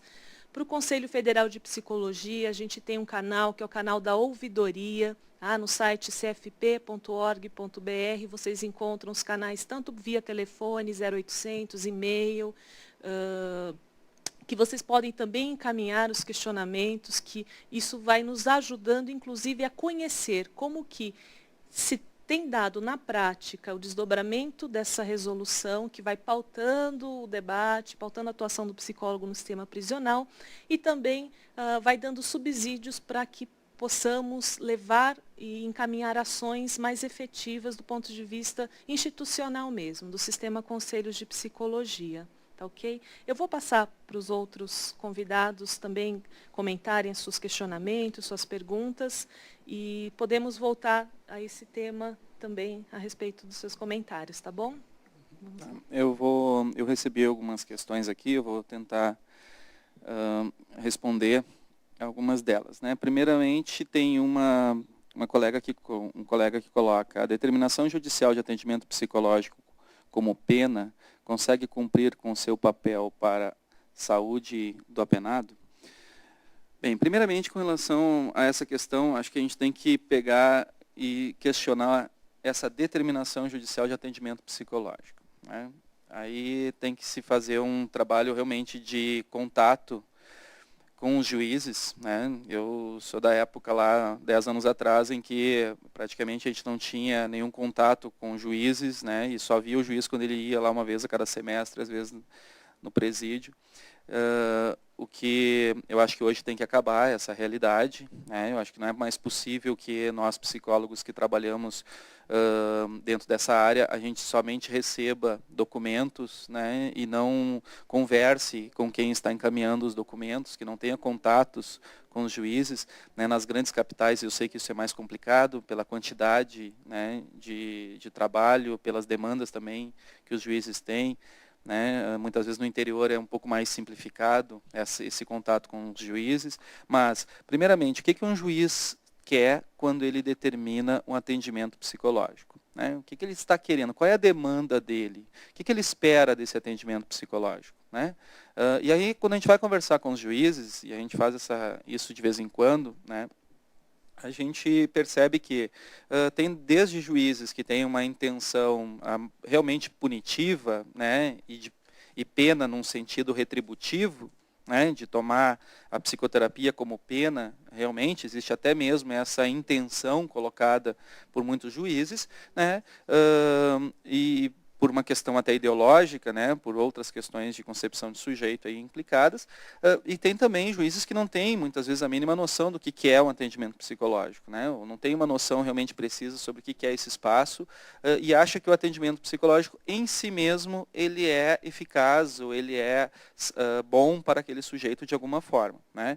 Então, muitas vezes, esse contato com o juiz, ele dilui um pouco, né, essas questões, né, às vezes até de desconhecimento de muitos colegas da área do judiciário, né? E eu acho que é importante que os psicólogos tenham contato com os juízes e façam essa articulação. Quando a gente fala em psicólogo sair da cadeia e ir para a rede, ir para outras instâncias de diálogo, né, de articulações, se fala também sobre a possibilidade dos psicólogos conversarem com os operadores do judiciário, né, tanto juízes como promotores, como defensores, são também fundamentais que se estabeleça esse contato, né. Então, só para responder a questão, então, em princípio, me parece que qualquer tipo de determinação judicial de atendimento psicológico que institui uma prática punitiva, né, ou uma pena no sentido retributivo somente, né, é bem questionável e deve ser questionável por qualquer profissional da psicologia. Né, que tipo de saúde, né, que está se pautando aqui esse pedido. Então, eu acho que é importante problematizar primeiramente esse pedido, né, com quem está fazendo o pedido. Outras questões aqui, eu vou tentar ler 3 juntas e tentar responder para não concentrar muito o tempo. As ações da psicologia necessitam também ser deslocadas de perícias e avaliações. Essa necessidade traz a psicologia para um cenário de resistência, colocando as contradições do poder judiciário e investindo na saúde. Como agir em situações como essa? Outra questão similar. É possível, dentro do sistema prisional, fazer valer o código de ética e tudo o que regulamenta a profissão do psicólogo? E mais uma. No Distrito Federal, atualmente, há uma recusa da atuação definida na resolução do sistema conselhos, que nos está sendo exigida pelos juízes da VEP, mostrando os problemas administrativos, técnicos e éticos que daí advêm e sugerindo soluções. Como podem ajudar? Bem, essas 3 questões aqui, elas marcam um posicionamento político do psicólogo, uma necessidade de um reposicionamento que, com certeza, vai gerar tensões e deve gerar tensões. Né? Não é, a ideia não é realmente, como a Márcia muito bem colocou, né, nos mantermos, né, por mais décadas e décadas nesse lugar de apenas sustentar, né, decisões judiciais sem problematizar esse lugar. Né? Esse lugar já está sendo problematizado há um tempo e agora, com as resoluções, a 9, que até pela repercussão que teve a 9, nós percebemos o quanto que foi interessante esse movimento de resistência, porque se colocou, né, para muitas pessoas que nem pensavam sobre o que era o psicólogo na realidade prisional, elas pensarem sobre isso, pelo menos elas refletirem sobre essa prática, né? Inclusive muitas pessoas da própria psicologia também começaram a pensar sobre essa realidade.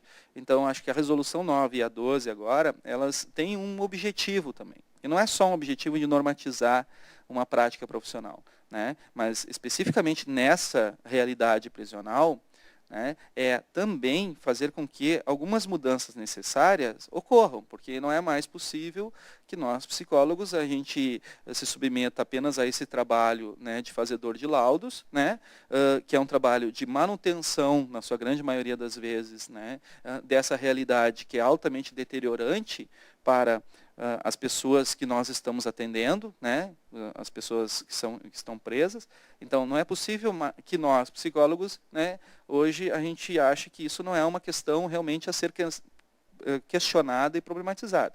Então, a resolução ela tem um objetivo também, né, além de normatizar essa prática, ela tem o objetivo também de fazer com que essa realidade seja pensada e seja repensada, porque não é mais possível que a gente aceite, né, que pessoas são torturadas, que são violentadas, que são negligenciadas, né, da forma que são há décadas, né, e que ninguém muitas vezes pensa sobre isso, né, muitos psicólogos também não pensam sobre isso. Então, pelo menos em termos de mudança da categoria, nós temos que iniciar. Então, esse já é um movimento muito importante, eu acho que tem uma importância fundamental, né, nesses últimos 10 anos, porque há 10 anos atrás a gente via a grande maioria dos psicólogos que trabalham nessa realidade nem pensar sobre outras formas de agir, né? Hoje nós vemos muitos colegas já pensando nisso. Então, isso já remete a uma mudança, que é uma mudança fundamental que ocorreu nesses últimos anos. E tem outra questão também importante se frisar com relação a isso, né? Não é uma lei ou uma resolução que vai mudar uma realidade, muitas vezes de décadas, de séculos, né? Que é a realidade do sistema prisional, né? Mas sem a lei também não se faz muita coisa, né? Então a lei ela tem um sentido de respaldar e de apoiar determinadas práticas que são éticas, né? Que são mais de potencializar a vida, né, das pessoas. Ela tem esse objetivo, só que ninguém é ingênuo de achar que simplesmente instituindo a lei, uma semana ou um mês depois, toda uma realidade de décadas vai se modificar de uma hora para outra. A gente sabe que aí temos um trabalho posterior à lei, que é um trabalho de realmente, né, resistir a isso, e principalmente através de como fazer isso, né? Através das micro-relações, né? A lei ela tem um princípio geral, ela trabalha com uma normativa geral, como todos os princípios legais, né? E ela, no momento em que ela se efetiva dentro de uma determinada realidade, cabe às pessoas, né, nas suas relações subjetivas, interhumanas ali, né, elas poderem, né, construir formas de execução dessa realidade legal, né, dessa execução legal, né? Então, a resolução ela tem um objetivo de fazer com que as pessoas também pensem sobre a sua realidade, elas reflitam sobre essa realidade. Primeiramente, os psicólogos que trabalham dentro do sistema prisional, né, o que já se consegue bastante, isso pelo que eu vejo, né, nos contatos que eu tenho com os colegas que trabalham dentro dessa área, né, já há muitos psicólogos que questionam, né, essa produção maciça de laudo, né, e essas demandas do judiciário para, a partir desse questionamento, né, estar em contato também com esses juízes, com esses operadores que chamam esse tipo de realidade ainda, né, de fazer laudos, de produzir só avaliações, né, para que se possa fazer essas articulações, né? Então, aí cabe, sim, também, né, um item aqui muito importante, que talvez tenha ficado um pouco secundário na resolução, mas ele é bem explícito na resolução, né, que é o item do artigo 3º. Né? O artigo 3º, ele coloca que a atuação do psicólogo como gestor, ela deve estar pautada a partir de determinados itens também. O que eu quero dizer com isso? Que como gestor, né, que são os chefes das equipes, que são aqueles que trabalham junto à administração, né, dos sistemas, né, seja dentro dos presídios ou seja, né, nas secretarias de segurança, de justiça que existem nos estados, né, os psicólogos, né, que são os gestores que também fazem parte, né, desse sistema todo, né, eles têm determinadas responsabilidades também em termos de potencializar esse tipo de trabalho. Então, não é para somente o psicólogo que está na linha de frente, isoladamente, ele fazer o contato com os juízes e muitas vezes até sofrer determinadas represálias administrativas em função de determinadas posições, né, de resistência que ele se coloca, né, mas principalmente a categoria enquanto grupo, se articular e cobrar também dos seus gestores na área da psicologia determinados posicionamentos políticos, né? E aqui tem, eu vou citar apenas um, que é a letra B, né? Que uma das atribuições do psicólogo como gestor é contribuir na elaboração e proposição de modelos de atuação que combatam a culpabilização do indivíduo, a exclusão social e mecanismos coercitivos e punitivos.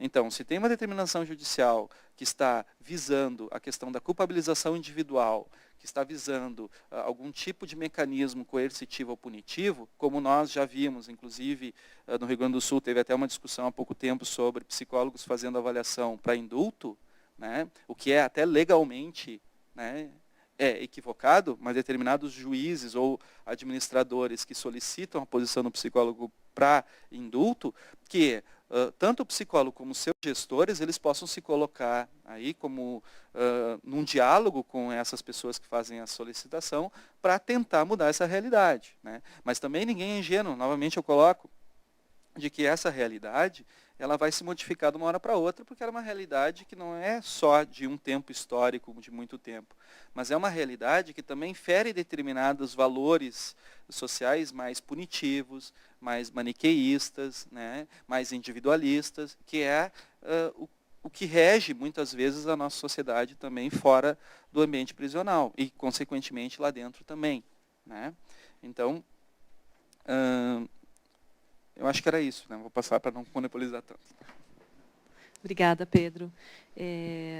Você que está conectado agora, está assistindo o debate online do CFP sobre a atuação do psicólogo no sistema prisional. Estamos atualmente com 1.250 pontos conectados e vocês podem ainda encaminhar, vamos receber mais uma rodada de perguntas para o e-mail eventos@cfp.org.br. Tá? Vou passar a palavra à Márcia para fazer as considerações a respeito das questões que ela recebeu. Eu acho que vieram algumas questões aqui bastante interessantes, né?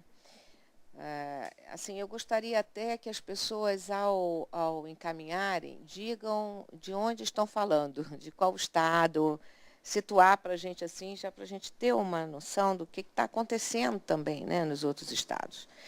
Então, a primeira questão que chegou para mim, assim, sou estagiária de psicologia do 5º ano de psicologia e faço estágio em uma cadeia pública feminina. Como agir quando recebemos informações de detentas de maus tratos feitos pelos funcionários da cadeia? Como agir uma vez que ela nos fala isso em sigilo, com medo de receberem castigo caso eles fiquem sabendo que elas contaram para alguém?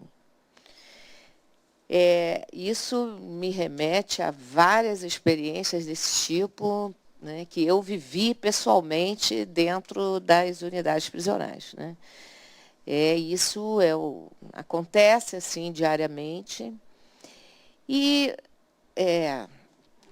como a gente tem falado aqui o tempo todo, né, numa outra postura do trabalho do psicólogo, da necessidade de estabelecer uma rede de trabalho, a necessidade de não estar isolado, né? Porque numa situação dessa, se você está isolado, você fica absolutamente sem saber, né, o que fazer.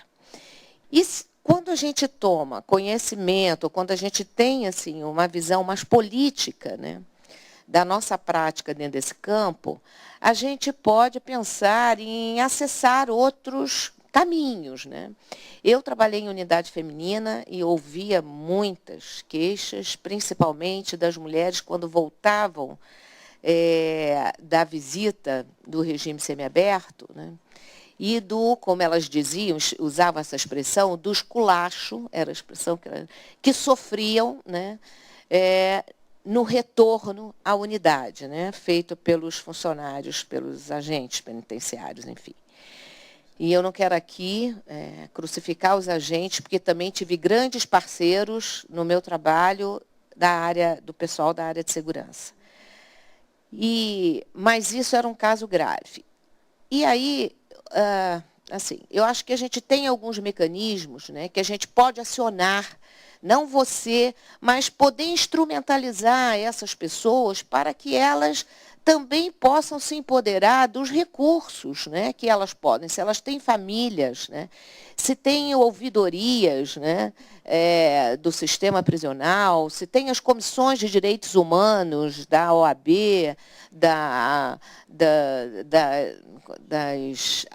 lá no Rio é a Alerj, né, das assembleias legislativas, né, esses caminhos, né, a gente pode pensar em poder estar orientando, porque esses são direitos, né, que elas e os familiares têm de poder sugerir que um familiar, né, faça uma denúncia. Hoje tem denúncias, né, disque denúncia, enfim, mas que isso possa ser investigado pelos meios legais que estão disponíveis para a população. E muitas vezes a gente sabe, a gente está lá dentro, a gente sabe, é a população pobre, desassistida, sem defensoria pública, sem quem os defendam, sem quem olhe por eles nos seus direitos, né? E nós, como profissionais que estamos ali, né, ouvindo, né, aquela queixa, aquela denúncia, né, nós temos por obrigação de poder mostrar para eles que há instrumentos legais disponíveis na sociedade para que um familiar, para que pessoas cheguem a esses órgãos e possam, né, falar do que está acontecendo com elas, né? Porque senão, se a gente fica colado nesse lugar só de ouvir e não tem, a gente se agonia, a gente se adoece, porque a gente vai ouvir muitas coisas, né? Muitas coisas. E cabe a nós, né, enquanto profissionais, preocupados, né, com, enfim, com essa situação de violência, de tortura, né? A gente tem hoje mecanismos, né? No Rio de Janeiro, por exemplo, foi criado pela Comissão de Direitos da Alerj o mecanismo de prevenção e combate à tortura, né, que tem visitado as unidades prisionais do sistema. Então, os familiares, né, podem recorrer, a presa pode escrever, a pessoa pode escrever uma carta. Ah, mas e aí, se for lido e se não deixar passar? Ela pode encaminhar para um familiar. Enfim, há modos. É importante que nós, os profissionais, também tenhamos conhecimento disso para que a gente possa, isso é direito deles. Nós não estamos em nenhum momento, né, vamos dizer assim, como isso, e o que eu vou falar foi porque foi uma situação que eu particularmente vivi, né, quando num grupo de trabalho com internas, que eram colaboradoras de um projeto de leitura que eu desenvolvi, chegou uma queixa na direção da unidade dizendo que eu estava insuflando, né, naquelas reuniões de grupo que a gente fazia, insuflando as presas a fazerem denúncias, né? Então, fui chamada pela direção da unidade para saber o que estava acontecendo, né? E eu tive que tomar, óbvio, uma posição clara, de eu não estou fazendo nenhuma denúncia. As pessoas têm que saber que elas têm dispositivos legais de direito onde elas podem recorrer. E se estão se sentindo lesadas, violentadas por alguma situação, elas podem e têm o direito de recorrer. Então, nós não estamos... É isso, né, que a gente precisa também ter posicionamento e mostrar firmeza junto à direção da unidade que você tem conhecimento desses mecanismos, desses instrumentos, né? E que você não está fazendo nenhuma, vamos dizer assim, colocando em risco o lugar daquela pessoa, porque são dispositivos que estão aí para serem utilizados. Então, assim, eu acho que esse é um modo da gente não se sentir tão só, né, e um modo político de agir também, né? Depois tem uma outra pergunta sobre a resolução e questões éticas do fazer do psicólogo, se é vedado ao psicólogo que acompanha a pessoa presa fazer a sua avaliação pericial, vai ser permitido a outro psicólogo de fora da instituição fazer tal perícia? Eu diria que a gente está nesse processo de construção, tá? Eu, pessoalmente, tenho muitas questões com esse lugar que ficou estabelecido para nós na própria resolução de fazer perícia. Porque eu questiono essa função pericial, que você vai fazer uma perícia de uma pessoa que já cumpriu 10 anos, 8, 7, sei lá quanto tempo, né? Com que objetivo? Essa é que é a questão, né? Uma perícia pericial, uma perícia num outro contexto, quando um fato acontece, que é um fato concreto que ocorreu num dado momento, assim como você faz, né, uma perícia em outras áreas, porque tem perícia em todas as áreas, né? Ou cometeu um crime, aconteceu uma situação, e aí as pessoas solicitam a perícia de vários profissionais, inclusive do psicólogo. Mas daquele momento, daquela situação, sinceramente, eu não conheço isso, nunca trabalhei com essa prática, né?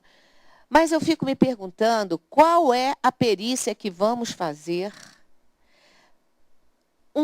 disso aí, um documento que vai entrar num processo, né, e que vai definir, ou pelo menos vai instrumentalizar o juiz, vai subsidiar o juiz, para definir se essa pessoa vai poder ter a liberdade dela ou não. Eu acho que a gente vai acabar caindo naquilo que o judiciário quer que a gente diga, né? Os quesitos que virão, se virão, né?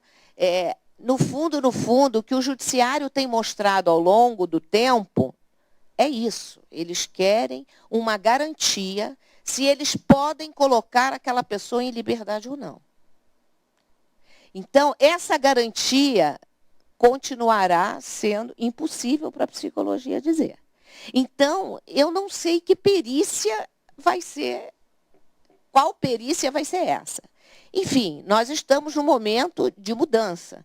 Nós estamos num momento em que a própria categoria, né, se viu em maus lençóis, onde, por um lado, né, a gente defendia, na Resolução 09, a extinção desse dispositivo, né, criado, né, pelo Judiciário, em algum momento lá histórico, ratificado na Lei de Execução Penal, e um outro grupo que achava que não, que essa perícia era possível.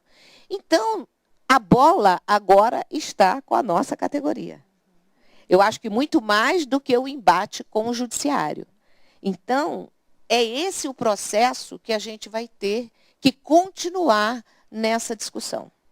Eu até, assim, é uma coisa para a gente ver depois na comissão ad hoc, né? Uma coisa que eu fiquei pensando e que foi fruto também da discussão, se nesse texto de referência técnica, né, é claro que todo o fundamento teórico, os marcos, né, teóricos e legais, eles estão pautados na resolução e eles estão dentro do texto das referências. Mas eu fico me perguntando se vai ser interessante a gente deixar nesse texto a resolução. Percebe? Porque a resolução, como nós já tivemos 3 resoluções que mudaram, pode ser que amanhã já não seja mais essa. E aí, enfim, a gente pode continuar lutando por esses marcos teóricos, por essas referências todas, né? Mas de um modo que a gente não deixe, talvez, isso eu estou pensando agora, nesse texto das referências, né, uma resolução marcada ali naquele texto, porque a resolução é uma normativa. E as referências, enquanto um trabalho de pesquisa, né, ela vem nortear, né, pautar. Enfim, e o que eu quero dizer para você, a pessoa que respondeu aqui, se vai haver um outro lugar fora da instituição para tal perícia, eu acho que cada secretaria, cada setor, cada local, né, do executivo, onde o sistema penitenciário estiver inserido, o executivo vai ter que administrar isso.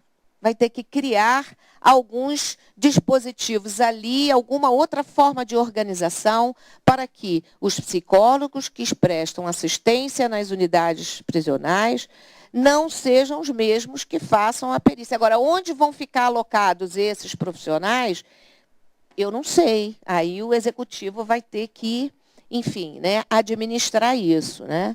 O fato é que o nosso Código de Ética diz isso, que quem presta assistência, quem está envolvido no atendimento, não pode ser perito avaliador. Né? Então, a gente vai ter que, enfim, ver como que isso vai se dar em cada estado. Tem uma outra pergunta aqui sobre as condições de trabalho. Como apontava a Márcia em sua fala, os profissionais também pertencem à população encarcerada, onde não há condições de trabalho como questões de sigilo, local de trabalho, precariedade de vínculos empregatícios e também consequências psicológicas do encarceramento. Gostaria que você comentasse sobre essa situação. Isso até foi interessante, porque eu estou, no momento, né, querendo escrever um artigo com uma colega que escrevemos juntos também outro artigo, e a dissertação dela de mestrado também foi sobre isso, a Cláudia Camuri, e nós estamos querendo escrever sobre isso, sobre o sofrimento, o adoecimento e o afastamento daqueles funcionários, né, que atuam no campo do sistema prisional e apresentam um grande número de licenças médicas. Né? O que a gente sabe é que muitos agentes penitenciários têm problemas sérios, né, de saúde, como transtornos com álcool e drogas, ou outras situações psíquicas, né, que agravam a condição dele do trabalho. Mas eu diria que, para eu comentar mais sobre isso, eu vou ter que investir nisso que eu quero escrever e nisso que eu quero pesquisar mais de perto. Aí depois a gente volta a conversar. Tá bom? Vou passar aqui para outra fala. Tá ok. Obrigada, Márcia. Bom, nós temos ainda alguns minutos, né? O nosso debate online se finda ao 12h30, 12h30, horário de Brasília.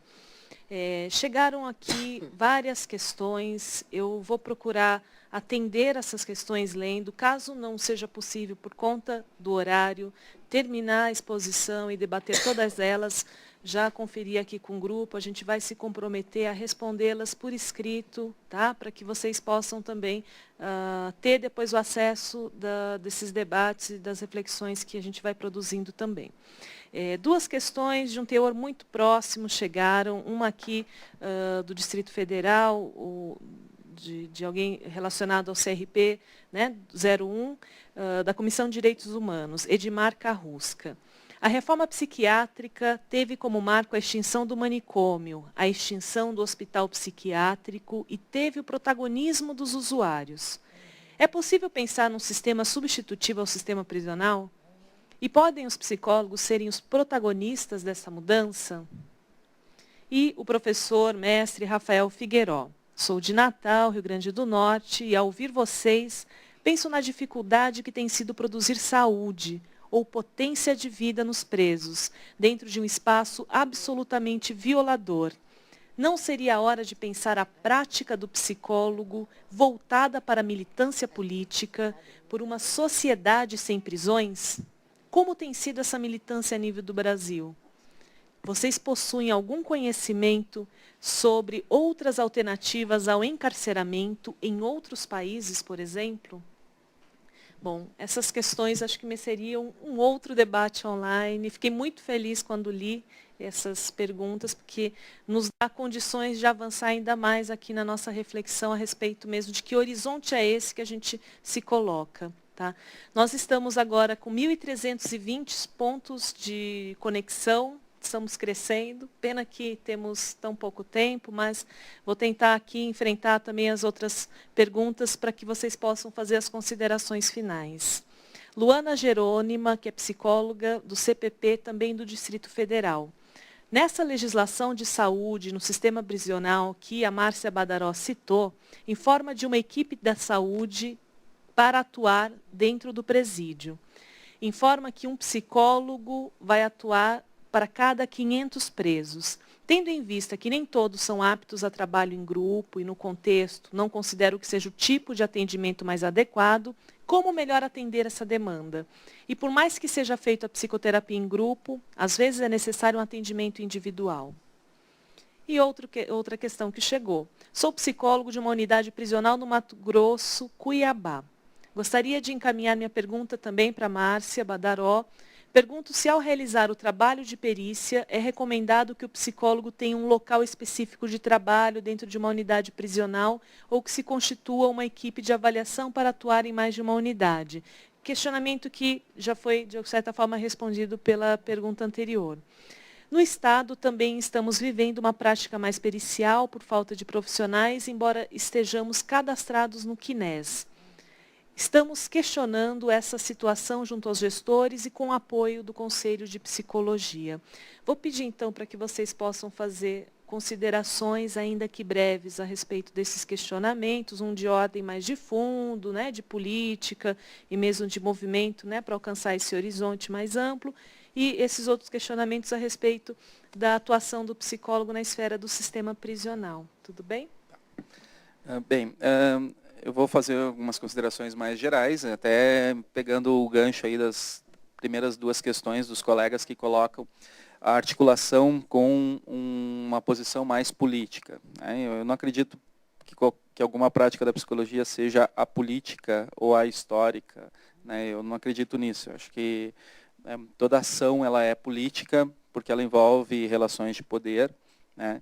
E a grande questão que a gente deve se colocar como psicólogo é quando essas relações de poder elas se transformam em relações de dominação, né? Aí que nós temos algumas questões que eu acho que está até marcado na questão do colega, né? Que é quando se tenta potencializar a vida em relações, em espaços de violação, né, de dominação, né, das pessoas. Então, realmente é uma questão muito complexa e difícil para nós da psicologia, que brigamos, né, por espaços de maiores emancipações, né, de maiores saúde, né, nesse sentido de saúde como algo muito mais amplo do que meramente a ausência de doença ou a ausência de crime, né, trabalharmos dentro desses espaços.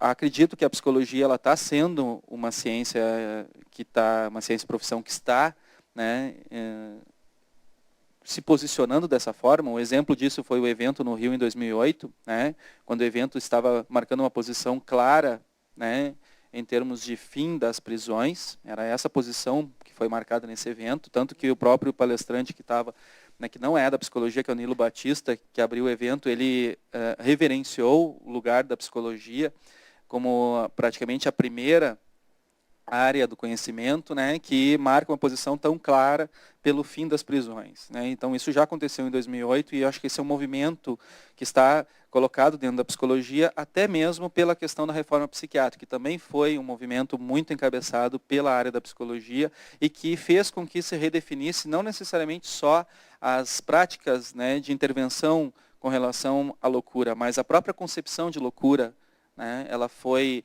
ressignificada, ela foi reformulada com o movimento da reforma, que na verdade era esse o grande grande intenção do movimento. Então, eu acredito que as práticas que seriam abolicionistas dentro da questão prisional, elas têm como objetivo redefinir a questão do crime e a questão do criminoso, né? Que sujeito é esse, né? Como que nós olhamos para esse sujeito, de que forma que nós pensamos ele e a partir daí se pensa o que vai se fazer com relação a ele, né? E claro que se tem exemplos de situações, né, de possibilidades de intervenção não tão restritivas ou privativas de liberdade ou tão punitivas que têm efeitos a médio e longo prazo muito mais benéficos para esse sujeito e consequentemente para a sociedade. Temos vários exemplos, né? A própria reforma psiquiátrica diz, né, que teria que ser, né, a prisão ela deveria ser o último recurso, o encarceramento ou a institucionalização, o último recurso. Nós também acreditamos que isso é possível dentro da questão prisional, né? O problema é que a questão prisional hoje, pelo direito penal, ela é tomada como o primeiro recurso, né? Primeiro tu encarcera ao máximo, depois tu vai, né, dando liberdade aos pouquinhos, né? Não, nós apregoamos o oposto disso, né, se puder, né, trabalhar esse sujeito o máximo possível em liberdade, né, nós estamos sim revertendo a lógica da prisão como o primeiro e único recurso que é colocado nessa área já há tanto tempo. Tá? Eu, só para encerrar, então, gostaria de parabenizar, né, a todos nós e aos colegas, principalmente, que estão nos assistindo, né, por se interessar por essa temática que é tão cara e tão difícil para nós e tão importante também para a nossa categoria. Tá? Muito obrigado. Tá ok, Márcia, se quiser, tem 2 minutinhos para fazer considerações. Porque, né, a gente, nesse sistema, é muito bom que a gente recebe, mas cada questão merece um outro debate, porque são questões, né, tão assim, complexas, né, que não dá para a gente falar. Né? Eu acho que daqui para frente a categoria vai ter que se ver com estes lugares, né, que estão colocados não, que nós estamos nos colocando. Né? Que agora eu acho que é um movimento, né, que talvez o rumo, no meu entendimento, ele está se dando de um outro modo. Né? Então, eu acho que agora a categoria tem que se ver com esses lugares. Né? O que é uma perícia, o que é uma avaliação psicológica, se a avaliação psicológica é isso que chamamos de perícia, se perícia é o que se faz lá dentro, não se faz, enfim. Esse é o próximo passo. Discussão dessas práticas, né? E com que olhar. E eu acho que as referências técnicas, a construção do texto, né? Ele vai nos ajudar, né, a clarear de que caminhos e de que lugar estamos decidindo falar. Né? Porque também é isso. Nós vamos encontrar todos esses tipos de práticas em qualquer lugar. Só que, né, algumas práticas nós defendemos. Outras práticas a gente recusa. Então, eu acho que enquanto sistema conselhos, né, enquanto um órgão que, vamos dizer assim, nos orienta, né, no sentido da nossa prática, eu acho que é um momento fundamental, né, a gente entender que esse documento ele vai passar a ser, né, um documento que está sendo utilizado, muitas vezes, em concursos públicos, tá? Vai ser referência, né, bibliográfica. Então, a importância, né, dos psicólogos construírem, participarem dessa construção coletiva, ela é de total importância para nós, né, da psicologia. Então, eu quero agradecer essa oportunidade de estar aqui. Vou responder depois com mais calma aos e-mails, que aí a gente tem tempo para expandir melhor. Muito obrigada a todos e até breve. Agradeço, Márcia, agradeço, Pedro, e a todos que estiveram aqui conectados. Eis realmente o nosso desafio. Né? Acho que não debatemos somente o texto de referência que está sob consulta pública, mas tivemos um momento de pensar a conjuntura da nossa atuação profissional nesse contexto e relacioná-la com o projeto político de profissão que está em curso, que está em constante transformação também. Nunca é demais lembrar que este ano teve o evento que finalizou o ano temático da avaliação psicológica, né, e quando Márcia traz as provocações para o interior da avaliação psicológica no contexto prisional, acredito que as discussões que foram travadas, né, no Brasil como um todo, nos eventos regionais, no encontro nacional, no seminário nacional, puderam sistematizar exatamente que lugar é esse e que avaliação, que qualificação vamos dar para esse processo também. E dentro do sistema prisional, fundamentalmente pautado pela ótica dos direitos humanos. Né? Este é o desafio que a gente tem para realizar, não só sob a ótica da avaliação psicológica, mas fundamentalmente na transformação da nossa atuação, né? E também no olhar e na construção de uma sociedade que vise superar. Né? Como o Pedro bem lembrou, o fim possível das prisões está no nosso horizonte, é exatamente a partir dessa perspectiva que a gente vai atuando, que a gente vai caminhando e que a gente vai trabalhando. Então, agradeço a todos e todas que aqui estiveram conectados, que contribuíram com o nosso debate, a equipe técnica que esteve aqui conosco nessa transmissão. Uma boa tarde a todos.